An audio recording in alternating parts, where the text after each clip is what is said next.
এই happy star জানো সবাইকে হ্যাপি স্টার হ্যাপি স্টার সবাইকে হ্যাপি স্টার।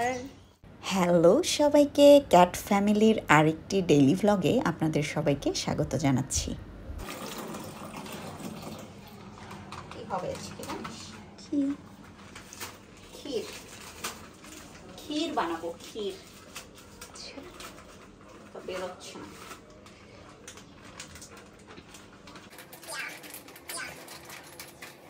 আগামীকাল ইস্টার সানডে, তাই আগের রাতে একটু ক্ষীর বানিয়ে রাখছিলাম যেন পরের দিন খাওয়া যায়। তোমারও লাগবে?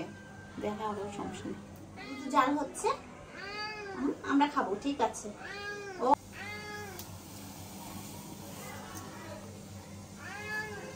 ওকে, তুমি একটু বেশি খেতে চাও? ওকে ওকে, ডান। ওকে, এই জাস্ট এক হাত দুটানি দিয়ে দে।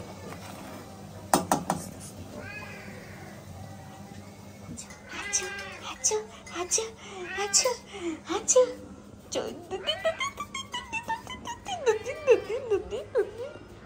কি হয়েছে বেটা তোর? কি হয়েছে? কি সমস্যা আপনার? আছেন কিসে? কিছু বলতে চাচ্ছেন আমাকে?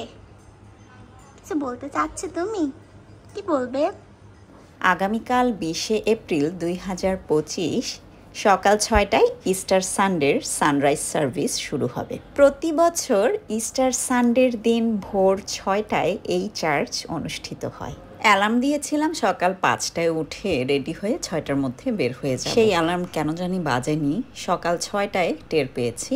তাড়াহুড়া করে উঠে কোনো মতে চা বানিয়ে রেডি হওয়ার জন্য বসে পড়লাম। সাজগোজে খুব একটা পারি তা কিন্তু না, তবে নিজেকে প্রেজেন্টেবল দেখাতে ভালোই লাগে। অলমোস্ট 6:30 বাজে। না তোমাদের ঘড়িতে বাজে 1টা বাজে। বৃষ্টি মনে হয় একটু পরে।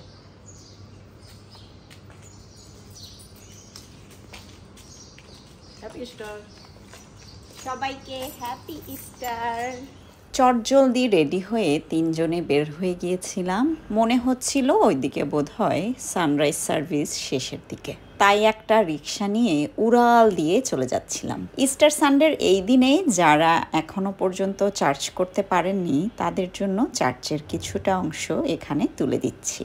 প্রফেসি ছিল তেমনি প্রুফ ছিল, এবং সবথেকে মজার বিষয় হচ্ছে কি জানেন? সবচেয়ে মজার বিষয় হচ্ছে আপনি যখন কোনো বিচার কার্য বসান, আর যদি আপনার বিপক্ষের লোকেরা আপনার পক্ষে সাক্ষ্য দেয়, এর থেকে মজার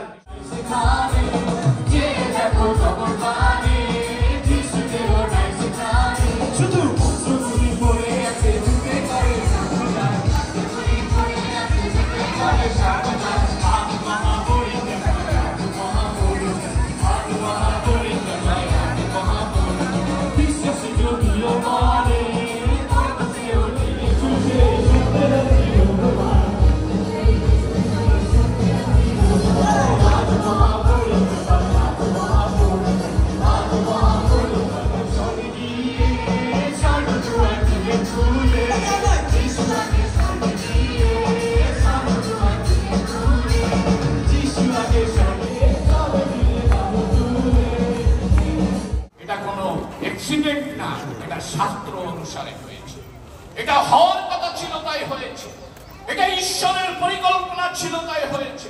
এটা ঈশ্বরের ইচ্ছা ছিল, তাই হয়েছে। আর তাই পুনরুত্থান হচ্ছে পরাক্রমী পুনরুত্থান। পুনরুত্থান হচ্ছে শক্তিশালী পুনরুত্থান। শুধু শাস্ত্র অনুসারে হয়েছে তাতে আমার লাভ কি? আপনি মনে রাখবেন যে আপনি আমি যে পরিত্রাণের গল্প করি, আপনি আমি যে পরিত্রাণের গর্ব করি, আপনি আমি যে পরিচয় দিয়ে এই পৃথিবীতে যীশু খ্রিস্টকে বিশ্বাসের মধ্য দিয়ে আমরা পরিত্রাণ প্রাপ্ত হয়েছি, অনন্ত জীবনের অধিকারী হয়েছি, আর সেটি মনে রাখবেন একমাত্র পুনরুত্থানের পরাক্রম দ্বারা, পুনরুত্থানের শক্তি দ্বারা। কারণ যখনই আপনি দেখবেন যে আপনার পাপ কালভেরি ক্রুশে ক্ষমা করা হয়েছে, কিন্তু উল্লেখ করা হয়েছে শাস্ত্রে সেই বিপক্ষের লোকেরা, সেই গার্ড, সেই প্রহরী দল, সেই পিলাতের সৈন্য দল তারা সাক্ষ্য দিয়েছে যে প্রভু যীশু খ্রিস্ট তিনি উঠেছেন। হালেলুয়া। যোহন লিখিত সুসমাচার 20 অধ্যায় 1 পদ যদি দেখেন, সেখানে বলা হয়েছে মগদলিনী মরিয়ম কবরের নিকটে গিয়েছিলেন এবং তিনি দেখলেন যে পাথরখানি সরানো গিয়েছে। কিভাবে পাথরখানি সরানো গিয়েছে? সেই সৈন্যরা বলছে ভূমিকম্প হয়েছে। কাজে ভূমিকম্প হলে অনেক কিছুর পরিবর্তন হয়। প্রভু যীশু খ্রিস্টের বের হয়ে আসার জন্য এই ভূমিকম্প দরকার ছিল না হয়তোবা। প্রভু যীশু খ্রিস্টের বের হয়ে আসার জন্য এই পাথর সরানোর কোনো সাহায্যের দরকার ছিল না, কারণ শিষ্যরা যখন ঘরের দরজা বন্ধ করেছিল যীশু তখনও প্রবেশ করেছে। কাজে কবর যখন সিল করা ছিল তখনও তিনি ফিরে আসতে পারতেন সেই কবর থেকে, কিন্তু সেই ভূমিকম্পের মধ্য দিয়ে যেমন ঈশ্বরের পরাক্রম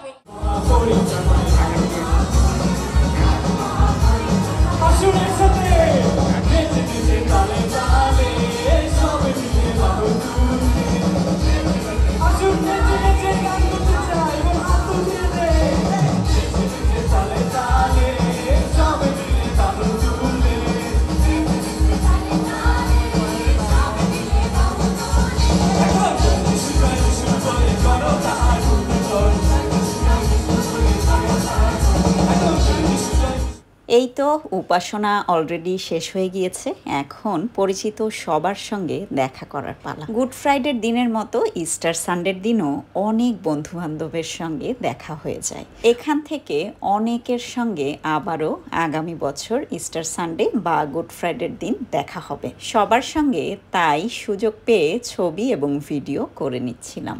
এখানে আমাদের ছোট্ট মিষ্টি বোন শেপু এবং শেপুর মেয়ে ছিল।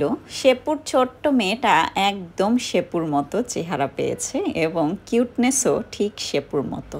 তার কাণ্ড কারখানাগুলো দেখে আমাদের অনেক ভালো লাগছিল। সানরাইজ সার্ভিসের পরে আমরা চলে গেলাম মিথুনদার বাসায়। এখানে দই চিড়ার আয়োজন হয়েছিল। দই চিড়া খেয়ে তারপরে আমরা অনেকক্ষণ গল্প করে বাসার উদ্দেশ্যে বের হয়ে গেলাম।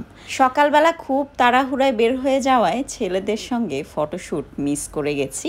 এখন ছেলেদের সঙ্গে অনেকটা সময় নিয়ে ফটোশ্যুট করব। মাকসুদ সাহেব খুব আরামে ঘুমিয়ে পড়েছিল, তাই তাকে উঠিয়ে ছবি তোলাতে তার মনটা খুব একটা ভালো ছিল না। এত সকাল সকাল উঠে কেউই আসলে ফটোশ্যুট করতে চায় না। মাকসুদ সাহেবের ফটোশ্যুট শেষে এবার বাটুল বাবুর পিছনে দৌড়াদৌড়ি শুরু করে দিলাম। বাটুল বাবুকে কোলে নিয়ে ফটোশ্যুট করাটা ছোটখাটো একটা যুদ্ধের মতো। সে কোনোভাবেই কোলে থাকতে চায় না এবং তাকে কোলে উঠিয়ে 2 মিনিট রাখতে না রাখতেই সে প্রচণ্ড বিরক্ত হয়ে যায়। সে আসলে নিজেই নিজের মতো থাকতে পছন্দ করে, তাই আমরা তাকে খুব একটা বিরক্ত করি। তবে এই বিশেষ বিশেষ দিনগুলোতে একটু তো ইচ্ছা করেই 4 জনে মিলে ছবি তুলি। বাটুল বাবুকে যেহেতু অনেক দিন পর পর কোলে নেওয়ার সুযোগ পাই, তাই কোলে নেওয়ার সাথে সাথে অনেক অনেক আদর দিয়ে দিই। বাপি গরমে কাহিল হয়ে গিয়েছিল, বাসায় এসে সে মোটামুটি চেঞ্জই করে ফেলছিল। তাকে আবারও জোরজার করে আমরা কাপড়টা পরালাম এবং আবারও ফটোশ্যুট করলাম। Happy Easter. ও আরে কি হলো? আর দেখে মনে হচ্ছে সদ্য জন্ম নিছে। দেখলেনই তো বাটুল বাবু আমাকে লাথি মেরে ভেগে গেছে। এর পরের সময়টা আর ভিডিও করা হয়নি, রান্নাবান্নার প্রচুর প্রেশার ছিল। আমার দেবর এসেছিল আজকে এবং সে আসার সময় আমার জন্য নতুন একটা পঞ্চু গিফট হিসেবে নিয়ে এসেছে। এই পাখিটা আসলে আমার দেবরেরই পালা পাখি, কিন্তু ও আসলে এত ভালো দেখভাল করতে পারছে না সময়ের অভাবে, সেই জন্য সে আমার জন্য পাখিটাকে নিয়ে এসেছে। সব কাজের ফাঁকে বেলির কথা কিন্তু ভুলে যায়নি। বেলির জন্য খাবার নিয়ে চলে আসলাম এবং তাকে হ্যাপি ইস্টার জানাতেও ভুল করলাম না। তোকে হ্যাপি ইস্টার। আমরা আমাদের ইস্টার সানডের আজকের এই ভ্লগটার একদম লাস্ট পর্যায়ে চলে এসেছি। আমাদের ভিডিও কেমন হলো কমেন্ট করে জানাতে ভুলবেন না। ভালো লাগলে আমাদেরকে সাবস্ক্রাইব করে পাশে থাকবেন। ভালো থাকবেন সবাই। সবাইকে অনেক অনেক ধন্যবাদ।